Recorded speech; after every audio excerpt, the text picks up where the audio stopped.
Hello and welcome to this News 9 special. I am Verghese Abraham, and let's start off with day 19 of what is happening when it comes to the Israel-Hamas war. What we understand right now is that Benjamin Netanyahu has made the statement that the war is going to take a longer time than expected. Now, this is after his consultations with Macron, the French president, who is at Israel and will be traveling across the wider Middle East for the latest to be known. Meanwhile, another important aspect of this particular meet is that the French president has also pledged his support for the Israeli coalition as well as their efforts to rein in the Hamas militants. Moreover, there are at least several Palestinians who have been killed. It is being estimated that over 700 Palestinians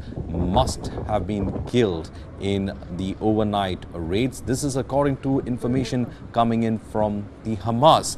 Over 700 Palestinians is what is being expected. Meanwhile, Israel has dropped leaflets saying that rewards will be given for those who give information regarding the hostages who have been taken in by the Hamas. Now, there has also been a big protest that's happening in London. There was a huge pro-Israeli rally that was carried out, and the police in London stopped that rally from taking place. Meanwhile, clashes between Israeli police and personnel in Jenin. So it is becoming, security forces are in fact having a tough time, as in Jenin too there have been clashes that have been reported. IDF airstrikes on Syrian bases have also come in, which says that the 5th Armored Division of the Syrian army has also been attacked and destroyed. Now, this war is something that has resulted in some kind of an alert on the Israeli economy. S&P, meanwhile, has downgraded Israel's credit rating because of the current conflict it is in, and also the speculation that it could attract a wider Middle East situation.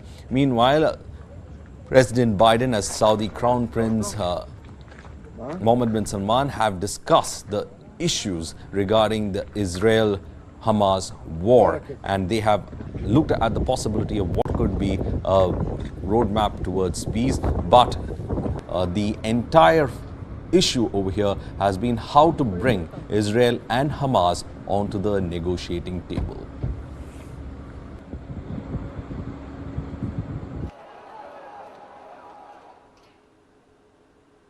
Meanwhile, Israeli Prime Minister Benjamin Netanyahu said that the war on the Gaza Strip may take a longer period of time. He also went to say that the whole of the world is united behind Israel, as he was addressing a press conference with the French President Emmanuel Macron in Jerusalem. He said that Hamas's barbarism threatens Europe and threatens the world. Hamas is the test case of the world against barbarism. The Israeli premier also warned the Lebanese group Hezbollah against joining the war against Israel. Let's listen in. Hamas is responsible for civilian casualties, but we will do every effort to avoid them and to fight this war as speedily and as rapidly as we can, but it could be a long war.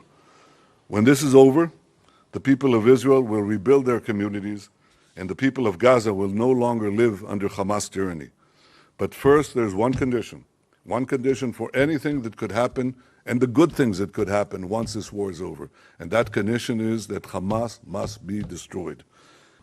The test for the West and for civilization is Hamas. If Hamas emerges victorious, we will all lose. Europe will be endangered. Meanwhile, French President Emmanuel Macron has also proposed that an international coalition fighting against Islamic State in Iraq and Syria be widened to include the fight against Palestinian terrorist group Hamas in Gaza. Macron gave no details on how this US-led coalition of almost a dozen countries will be able to have its strategy chalked out. Israel is also a member of this particular grouping. But however, speaking alongside with Israeli Prime Minister Benjamin Netanyahu in Jerusalem, Macron stressed that France and Israel shared terrorism as their common enemy.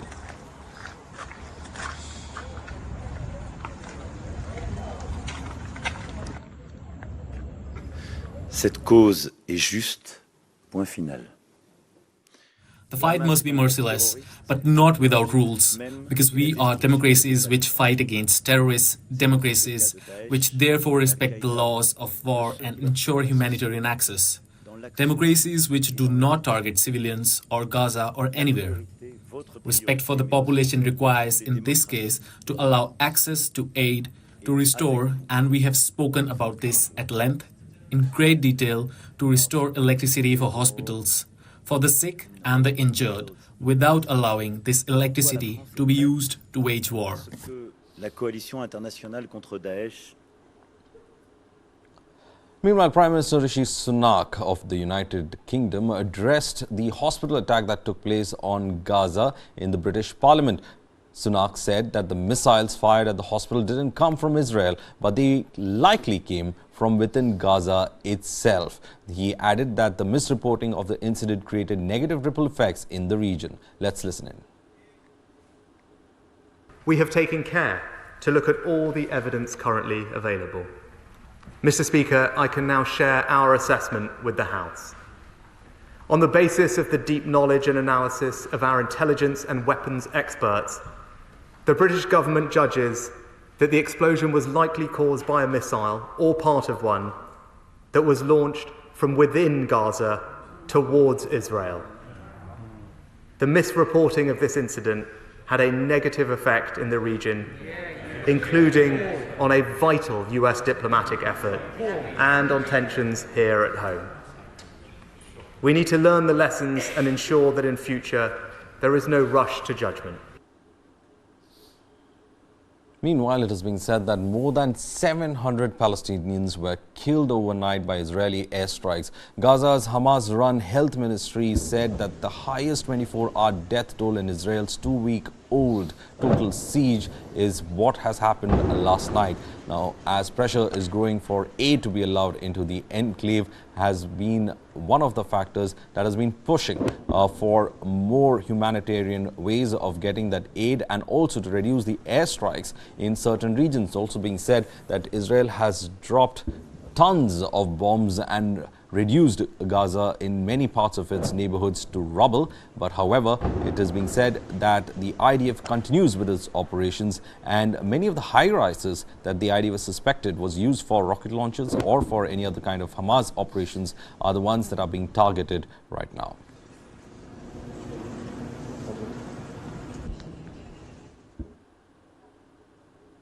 Meanwhile, Israel's ambassador to the United Nations is demanding that UN Secretary General Antonio Guterres resign after criticism by the world leaders of the war in Gaza. Ambassador Gilad Erdan was responding to some of the comments by Guterres at the United Nations Security Council, in which he said that the October 7 attacks by Hamas in Israel did not happen in a vacuum, and that Palestinians had been subjected to 56 years of suffocating occupation. Today, the U.S. Secretary of State once again attempts to wrongly place the blame on Iran. Iran categorically rejects these groundless allegations. Our commitment to the regional peace and stability remains unwavering. Iran aligned with the international community in endorsing the call for an immediate ceasefire and a cessation of Israeli relentless military aggression, as well as imperative to halt the forced displacement of over 1 million people from Gaza. The United States' unwavering support for the occupation and aggression has rendered it an active part of the problem. The U.S. has further exacerbated the conflict by overtly aligning itself with the aggressor at the expense of the innocent Palestinian population. The rapid provision of military and logistical support to the oppressive occupying regime thus made the U.S. complicit in the brutal massacre of innocent Palestinian people in the Gaza Strip. Mr. President, it is regrettable that today at this chamber the United States, Canada, and certain Western states attempt to shift the blame from the wrongdoer to the victim. They equate the self-defense and right of self-determination of Palestinian people with terrorism, attempting to grant the occupying regime Israel an unjust right to self-defense. the UN is failing, and you, Mr. Secretary General, have lost all morality and impartiality. Because when you say those terrible words that these heinous attacks did not happen in a vacuum, you are tolerating terrorism. And by tolerating terrorism, you are justifying terrorism. And the SG is blaming the victim. You are blaming Israel. This is a pure blood libel. This is a pure blood libel. And I think that the Secretary General must resign. Because from now on, every day that he is here in this building, unless he apologizes immediately, today we called him to apologize, there's no justification to the existence of this building. Israeli military dropped leaflets in Gaza urging Palestinians to provide information on hostages that have been held by Hamas. Now they are offering protection and rewards. They emphasized peace as well.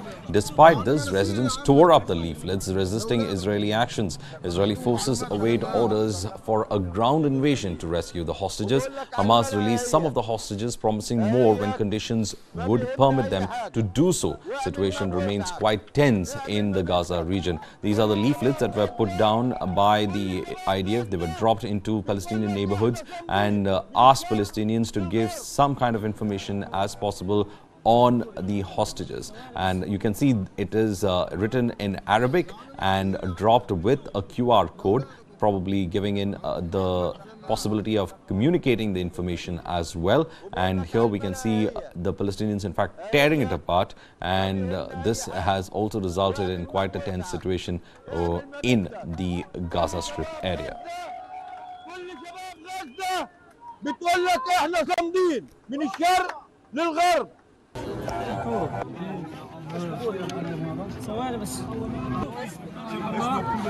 يا عم انا نسير يا عم لاولادكم اعطوهم معلومات عشان ما كيف عمليه وبقول لك على الملا اهيت ما بيهمنا اي حاجه واعمل ما بوسعك اعمل ما بدك كل شباب غزه كل شباب غزه. Meanwhile, elderly Israeli hostage Yocheved Leifetz, who was 85, was released by the Hamas overnight, said that she was beaten by the terrorists as she was taken into Gaza on October 7th, but was then well treated during her 2-week captivity in the Palestinian enclave.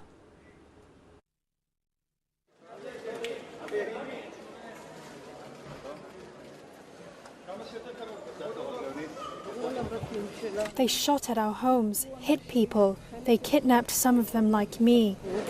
My mom is telling the horrific stories. She's saying that many people, a swarm of people, came through the fence. The defense cost 2.5 billion shekels, and it didn't help even a little bit.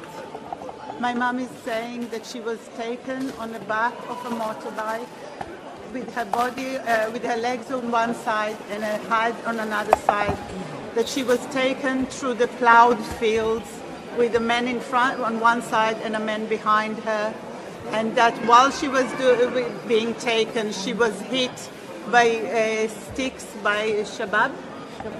Yeah, Shabab people. Until they reached the tunnels.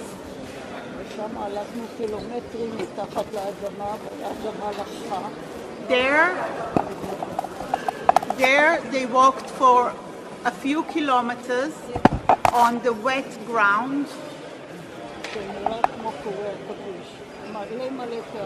There are a huge network of tunnels underneath. It looks like a spider web. Israel has been one of those countries that has had enemies all across its borders, and it has always been in a sense of siege when it came to some of its neighbors planning military strikes right from its inception in 1948. But the functioning capital of Tel Aviv has always been the point of target by most of the enemies of Israel, and this time too Tel Aviv did see a lot of sirens happening. My colleague Manish Jha was at Tel Aviv, the functioning capital of Israel, to give us the latest on what's happening on the ground. मैं इस वक्त तेल अवीव में पहुंचा हूं एक बार ये देखने के लिए कि अब तेल अवीव आगे क्या करेगा, क्योंकि तेल अवीव के पास जहां आंतरिक और बाहरी दबाव है, वहीं तेल अवीव को एक डिसीजन लेना है कि डू एंड डाई की स्थिति में, और उन्होंने ले भी लिया है। और मेरे कैमरा सहयोगी अमित आपको आसपास की तस्वीरें भी दिखाएंगे। और साथ में मैं आपको बता दूं, एक तरफ जहां इजराइल की सरकार ने ये फैसला लिया है कि अब कोई युद्ध विराम नहीं होगा, हम अपना ग्राउंड ऑपरेशन जारी रहेंगे, लेकिन सबसे बड़ी बात ग्राउंड ऑपरेशन को लेकर ये दिक्कत आ रही है। और इस वक्त आप कैमरे पर देख रहे होंगे, देखिए यहाँ पर मौजूद पूरे शहर में अगर आप देखेंगे तो आपको 70 से 80% लोग जो हैं वो आपको सेना की वर्दी पहने हुए घूम रहे हैं। यानी पूरे शहर को ही, या कहें तो पूरे देश को ही सेना में तब्दील कर दिया गया है, ये हालत है यहाँ पर। लेकिन इन सब को इंतजार है ग्राउंड ऑपरेशन का। सवाल यह है कि ग्राउंड ऑपरेशन कब शुरू होगा। ग्राउंड ऑपरेशन को लेकर अमेरिका के रक्षा मंत्री ये कहते हैं कि अर्बन वॉरफेयर बहुत मुश्किल वाला चीज़ होता है, सो ऐसी स्थिति में हमें संभल कर चलना होगा। इजराइल के रक्षा मंत्री कहते हैं कि 3 महीने तक चलेगा ये ग्राउंड ऑपरेशन। तो ग्राउंड ऑपरेशन के नाम पर सारी तैयारियां तो हो रखी है, लेकिन इस बीच में सबसे बड़ी खबर ये है कि हमास ने ये ऐलान किया है कि हम फिर इजराइल पर सरप्राइज अटैक करेंगे। समय हम तय करेंगे, जगह हम तय करेंगे, लेकिन हमास एक बार फिर इजराइल पर सरप्राइज अटैक करने की तैयारी कर रहा है। ठीक वैसा ही अटैक जैसा इस वक्त हम वीडियो में दिखा रहे हैं कि कितना कत्लेआम मचाया है, कितना नरसंहार मचाया है, और इसी तरह के एक और अटैक की प्लानिंग कर रहा है हमास। ये इनपुट इजराइल को मिला है। Well, one of the things that we have in fact seen over here is with regards to the cryptocurrency and its role in terrorist financing and funding terrorist groups. Now, this has come under renewed security following a deadly attack in Israel by Palestinian terrorist group Hamas. Here's a report on how Hamas is effectively using cryptocurrencies for its funding. Take a look. There has been a lot of focus on how crypto is used to fund terrorist organizations and militant groups. So since the Palestinian militant group Hamas launched an attack on Israel at the start of October, the role of crypto in funding militant groups and terror organizations has really come into the spotlight. Hamas itself has been known to raise money via cryptocurrencies. Over the past few weeks, the Israelis have frozen several cryptocurrency wallets it said were linked to Hamas. Many people say that crypto is an extremely useful tool for these kind of organizations. It's largely anonymous. The money that anyone sends over the blockchain, that's the technology that underpins cryptocurrency, is usually just identified by a string of letters and numbers. It's difficult to track, and this means that for militant groups or terrorists seeking to raise money, crypto has become a very popular tool. Now, it's not completely anonymous. Cryptocurrency companies, that means exchanges, as well as law enforcement organizations, can actually work out who is sending the money, but it takes a bit of work for them to do that. The United Nations official said in 2022 that about 5% of terror attacks were considered to be financed by cryptocurrencies. A variety of cryptocurrencies are known to be used by terrorist groups and militant groups to raise funds. That said, while Bitcoin is popular, stablecoins, that's a type of cryptocurrency that's designed to keep a very steady value, have become more popular in recent years. There are also a number of other sources that these groups use to raise funds. That's anything from charities, shell companies, investments overseas, to also raise funds. So crypto is definitely part of the mix, but it's very difficult to say exactly what proportion.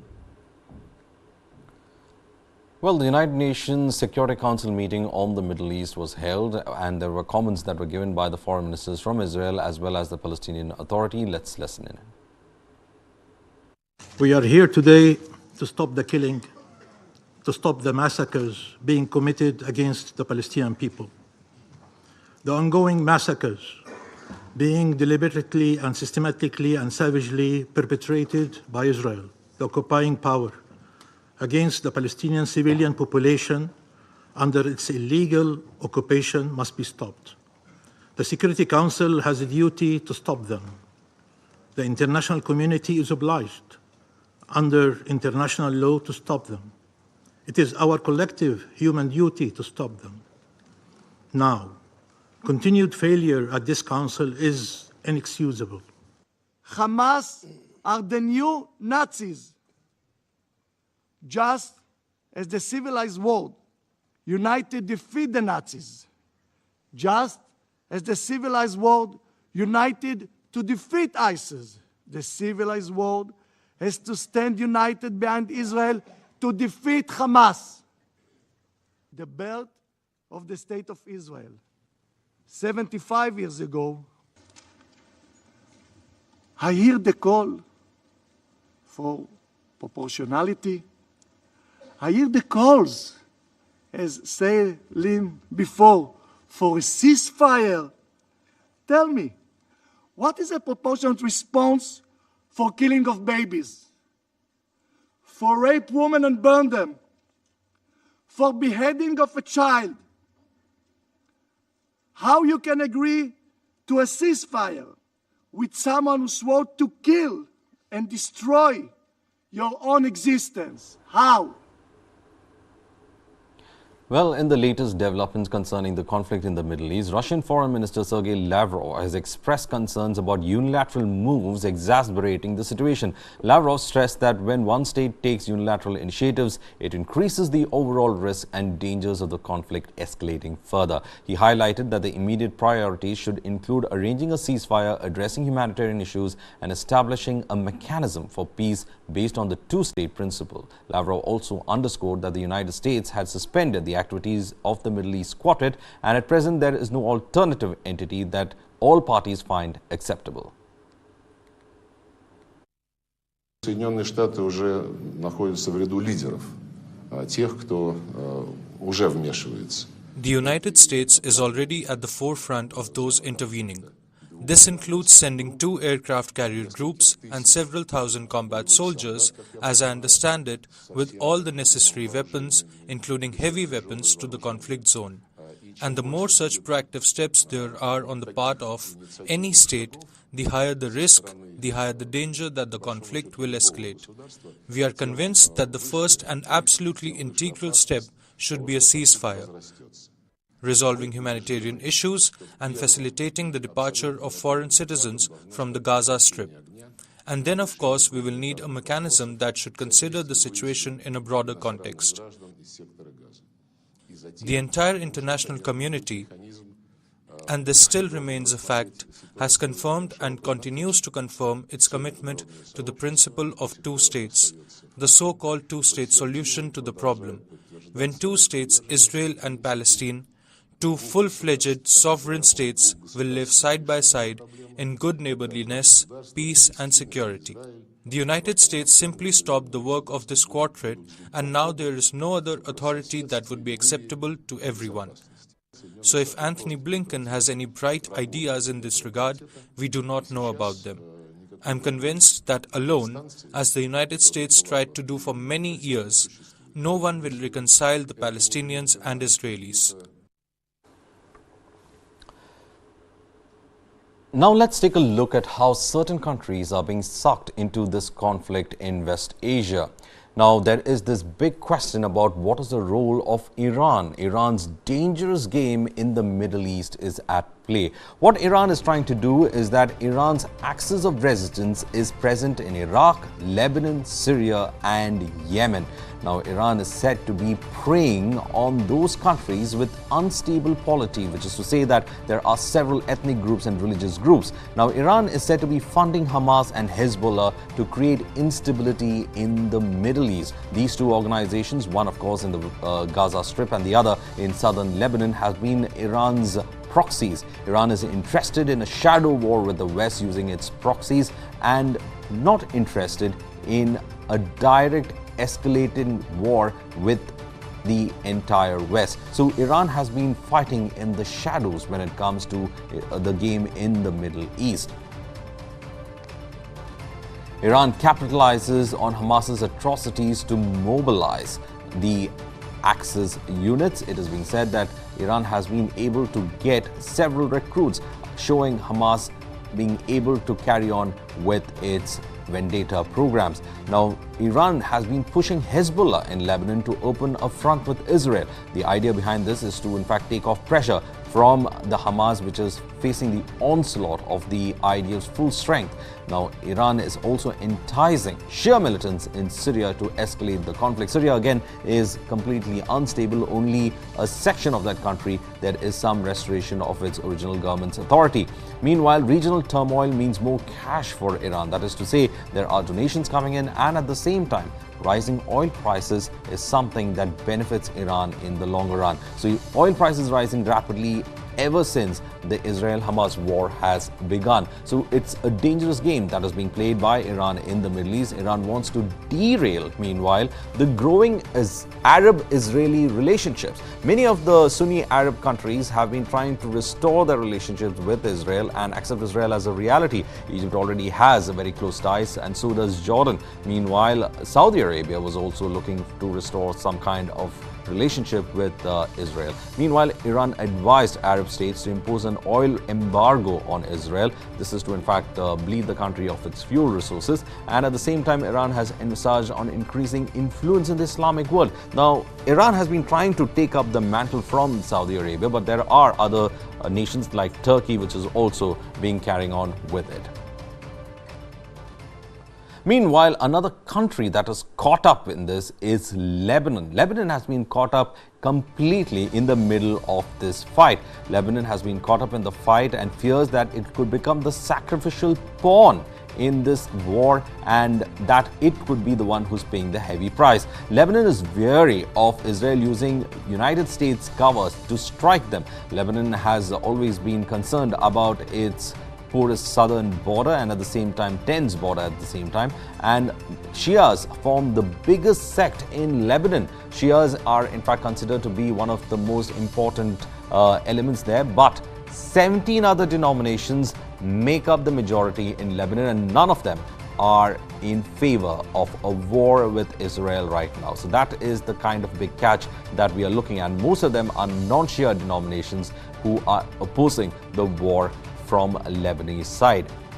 Lebanon fears that there could be a decline in tourism. Lebanon has been facing intense economic problems, and tourism is the biggest industry it relies on. Lebanon is also concerned about the economic crisis that it is in, and therefore not in a position to deal with a war. Meanwhile, the Lebanese Prime Minister has put up his hands, and he says that the decision of war and peace are out of his hands, saying that there are autonomous candidates and agents who are working against the interests of Lebanon.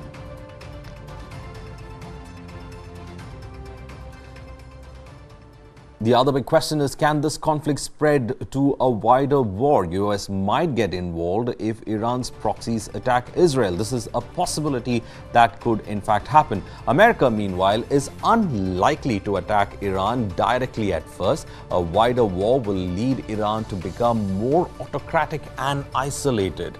A possible detente between Iran and US will also dissolve, which is to say that the direct possibility of a conflict between Iran and US, which has been held over towards the years that had gone by, well, that detente, what stopped the US from taking direct action, could be dissolved if Iran goes for a direct conflict or uses its proxies to attack Israel.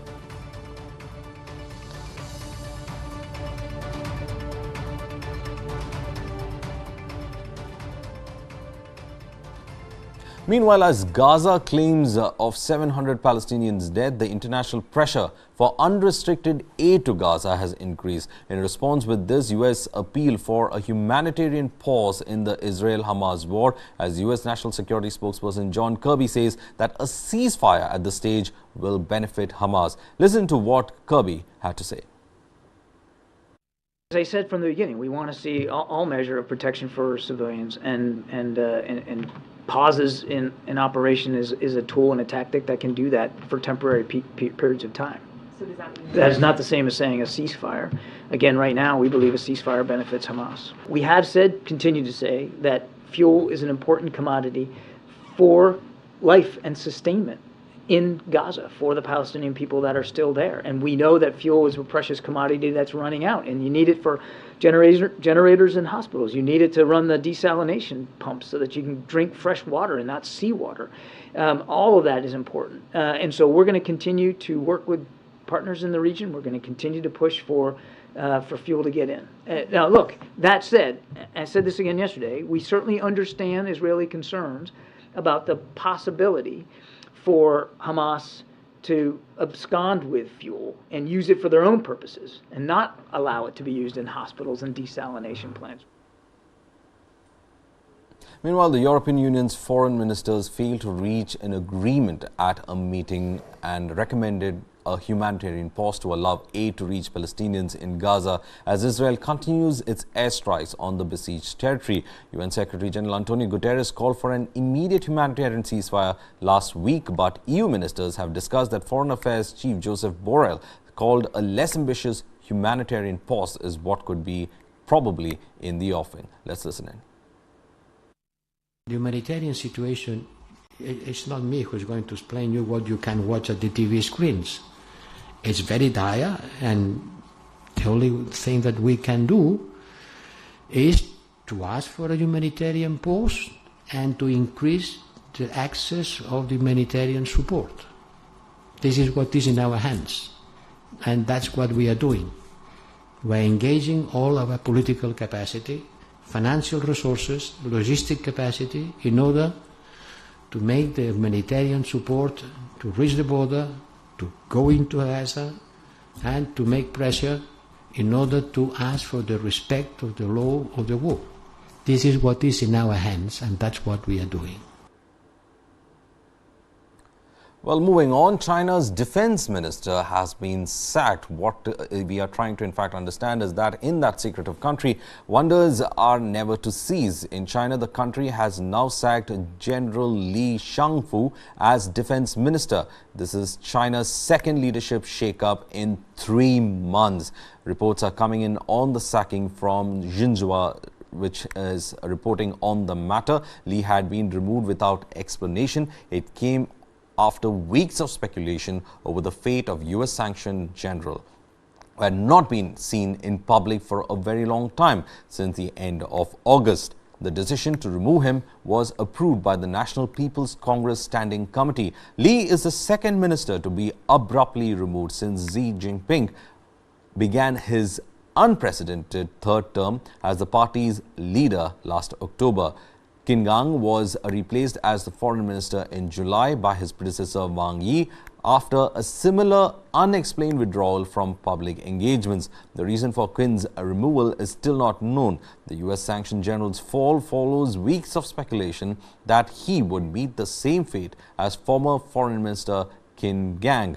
Xinhua does not give any explanation for Li's removal, nor has it announced a replacement. The announcement came just days before a Pentagon delegation is due to arrive in Beijing for a regional security forum, paving the way for long-stalled high-level military dialogue between the two sides. Unlike their counterparts in the West, Chinese foreign and defense ministers are chiefly policy enforcers, not the top decision makers. But both Li and Qin are state councillors, a senior position in the state council, that's China's cabinet. 65-year-old Li is also the public face of the People's Liberation Army and a member of the Central Military Commission, the PLA's ruling body. Within the CMC, Li ranks only behind its chairman Xi Jinping and vice chairman Zhang Yangzhou and He Weidong. It is not clear if Li's downfall heralds a further shake-up in the military, which is undergoing its most dramatic modernization in China's history.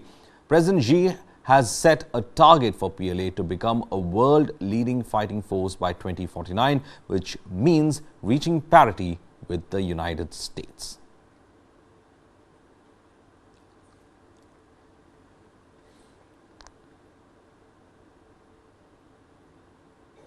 Meanwhile, Iceland's Prime Minister and women across the island nation went on a strike. They are pushing for an end to unequal pay and gender-based violence.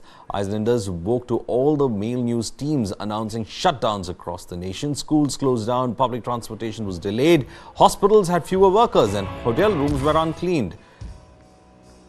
Catherine is Iceland's Prime Minister. She said that she would stay home as part of the women's strike and expected other women on her cabinet to do the same. Iceland's trade unions are the main organizers of the strike. They called on women and non-binary, a term to describe those who do not identify male or female, to strike. They refuse to do both paid and unpaid work, including household work for the day. About 90% of the Icelandic workers belong to a particular union.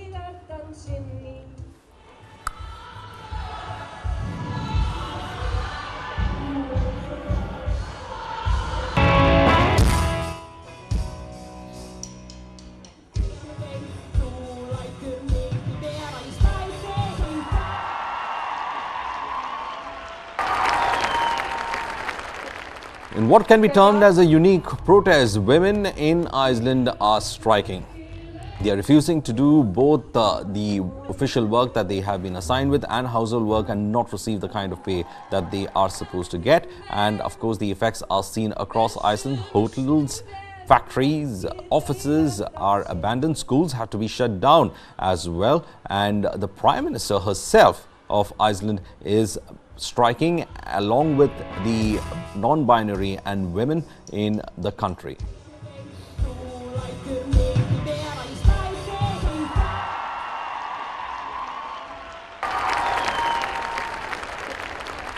Check out.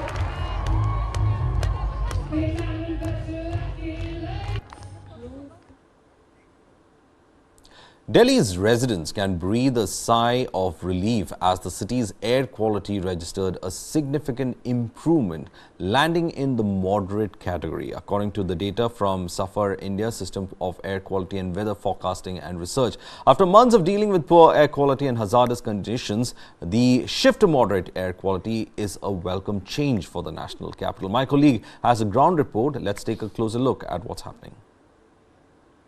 Delhi में हल्की हल्की ठंड दस्तक दे चुकी है और यही वजह है कि जो प्रदूषण है उसमें भी काफी ज्यादा बदलाव देखने को मिल रहा है। लेकिन अगले 10 से 15 दिन काफी ज्यादा महत्वपूर्ण है, क्योंकि दीपावली आने वाली है। पराली जो पड़ोसी राज्य हैं दिल्ली के, वो भी जलाएंगे और ऐसे में दिल्ली का जो प्रदूषण है वो काफी ज्यादा बढ़ सकता है। लेकिन कल के मुकाबले अगर आज की बात की जाए तो दिल्ली में प्रदूषण में थोड़ी सी कमी देखने को जरूर मिल रही है। आज जो दिल्ली का औसत प्रदूषण है, जो AQI है, वो 190 है। आपको दिखाना चाहेंगे कि ये जो दिल्ली का ओवरऑल एयर क्वालिटी इंडेक्स है वो 190 है, यानी कि अभी ठीक श्रेणी में है, लेकिन 200 तक पहुंचते ही ये पुअर यानी खराब श्रेणी में पहुंच जाता है। दिल्ली का एयर क्वालिटी इंडेक्स काफी ज्यादा बदलाव हो रहा है। जैसे जैसे ठंड की वजह से हवा की गति कम हो रही है तो दिल्ली में प्रदूषण का खतरा भी लगातार बढ़ता जा रहा है और ऐसे में लोगों को खासी दिक्कतों का सामना करना पड़ सकता है। उम्मीद की जा रही थी कि दशहरे के बाद कुछ पटाखे जल सकते हैं, ऐसे में दिल्ली की जो आबो हवा है वो थोड़ी और जहरीली होगी। लेकिन आज के अगर AQI की बात करें तो दिल्ली में ये नॉर्मल जरूर है, 190 है। इसके अलावा पूसा रोड के अगर AQI की बात की जाए तो वो भी 128 है, यानी कि वो भी मॉडरेट है, नॉर्मल है। 200 के बाद ये जो श्रेणी होती है वो काफी खतरनाक होती है। लेकिन ऐसा नहीं है कि दिल्ली के सारे इलाके नॉर्मल हैं। अगर मथुरा रोड की बात की जाए तो यहाँ की जो स्थिति है वो 152 यहाँ पर इसका AQI है, वो भी अभी फिलहाल मॉडरेट स्थिति में है। लेकिन IIT का जो इलाका है वो 173 है, लगभग पुअर कैटेगरी की तरफ बढ़ रहा है। लेकिन मथुरा ये अगर एयरपोर्ट की बात की जाए तो यहाँ की स्थिति काफ़ी ज़्यादा ख़राब है। AQI जो है वो 218 तक पहुँच चुका है, यानी कि इसकी जो आबो हवा है वो ख़राब की श्रेणी में आती है। और टर्मिनल 3 की अगर बात की जाए तो वो भी वहाँ भी हवा की जो क्वालिटी है वो बेहद ख़राब श्रेणी में पहुँच चुकी है। और यहाँ का जो AQI यानी एयर क्वालिटी इंडेक्स है वो 211 तक पहुंच चुका है। इसके अलावा लोधी रोड की अगर बात की जाए तो यहाँ पर हवा में काफ़ी ज़्यादा सुधार है, AQI 149 तक पहुंच चुका है। यानी कि कल के मुकाबले अगर बात की जाए तो एयर क्वालिटी इंडेक्स जो दिल्ली का है वो कुछ बेहतर ज़रूर है। लेकिन कुछ इलाके दिल्ली के हैं जहां अभी भी प्रदूषण बना हुआ है, चाहे वो दिल्ली यूनिवर्सिटी का इलाका हो, टर्मिनल 3 का इलाका हो, इन जगहों पर प्रदूषण देखने को जरूर मिल रहा है। अगले 10 से 15 दिन इसलिए इंपॉर्टेंट होंगे क्योंकि जो पड़ोसी राज्य हैं वो पराली जला सकते हैं और पराली का धुआं दिल्ली में आकर के हर साल जिस तरीके से कह सकते हैं कि तबाही मचाता है, यहाँ की हवा को जहरीली बनाता है, लोगों को सांस लेने में दिक्कत देता है, तो ऐसा भी हो सकता है। हालांकि पिछले हफ्ते केंद्र सरकार के साथ तमाम जो आस पड़ोस के राज्य थे उनके पर्यावरण मंत्रियों की भी मीटिंग हुई थी, जिसमें उन्होंने कहा था कि इस बार कोई भी भी राज्य पराली नहीं जलाएगा। और साफ तौर पर दिल्ली के पर्यावरण मंत्री गोपाल राय ने कहा था कि दिल्ली में इस बार भी पटाखे पूरी तरीके से बैन रहेंगे। तो अगले 10 से 15 दिन काफी ज्यादा इंपॉर्टेंट है दिल्ली के लिए। उम्मीद की जा रही है कि दिल्ली की आबो हवा को साफ करने के लिए जो सरकार कदम उठा रही है वो कारगर साबित होंगे। लेकिन जिस तरीके से ठंड बढ़ रही है, हवा की गति मंद हो रही है, दिल्ली की हवा भी धीरे धीरे बदलाव आ रहा है और दिल्ली में भी प्रदूषण थोड़ा बहुत देखने को जरूर मिल रहा है हवा में।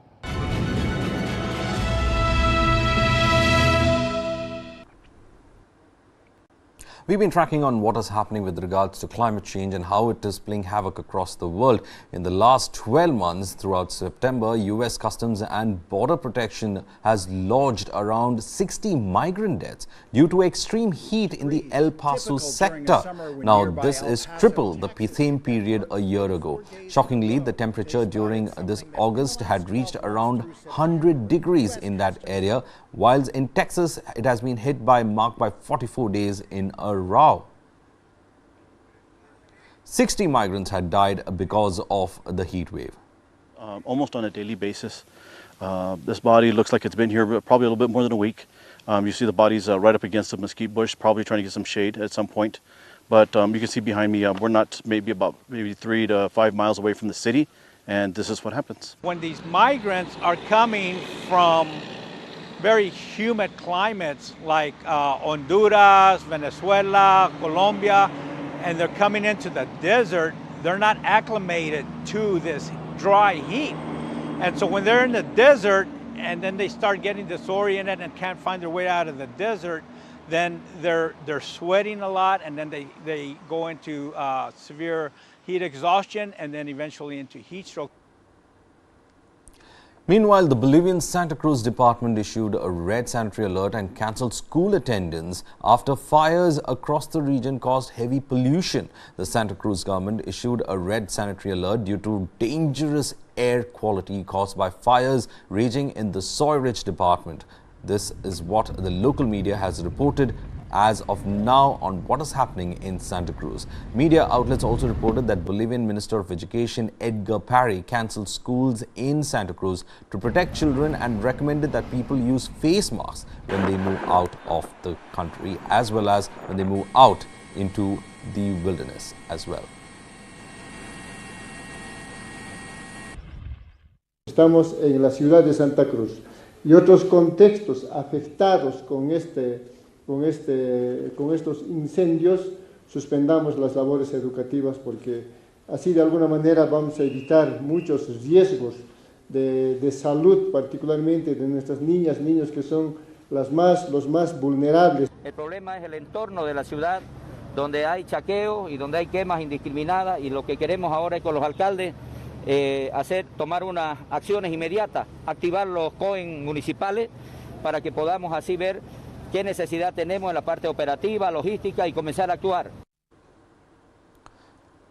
Well, extreme heat seems to be the biggest issue, and according to a new research, billions of people could struggle to survive in periods of deadly and humid heat within this century as temperatures keep rising. The situation is particularly worrisome in the world's largest cities like Delhi and Shanghai.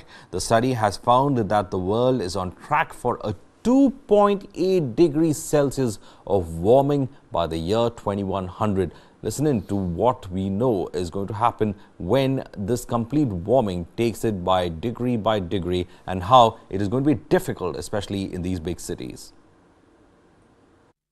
And we found that at about 2 degrees Celsius warming, we see a large increase to about 750 million people exposed to 1 week of uncompensable environmental temperatures every summer at that point.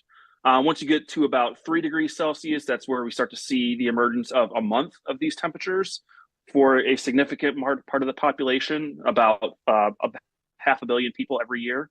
And at 4 degrees Celsius warming, we see that about 3 billion people experience 1 week of these environmental thresholds that are deemed uncompensable every year. Meanwhile, climate change is affecting the whole world, creating havoc and disrupting lives. One of the most prominent effects of this can be seen in the Amazon River Basin, which is witnessing the worst droughts in over a century.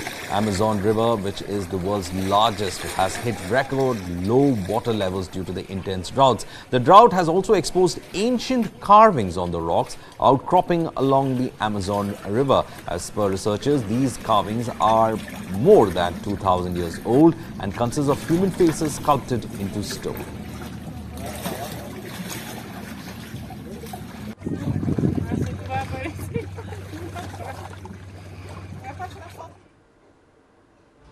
Well, that's all in this edition of the Bulletin. Stay tuned to News 9 for further updates.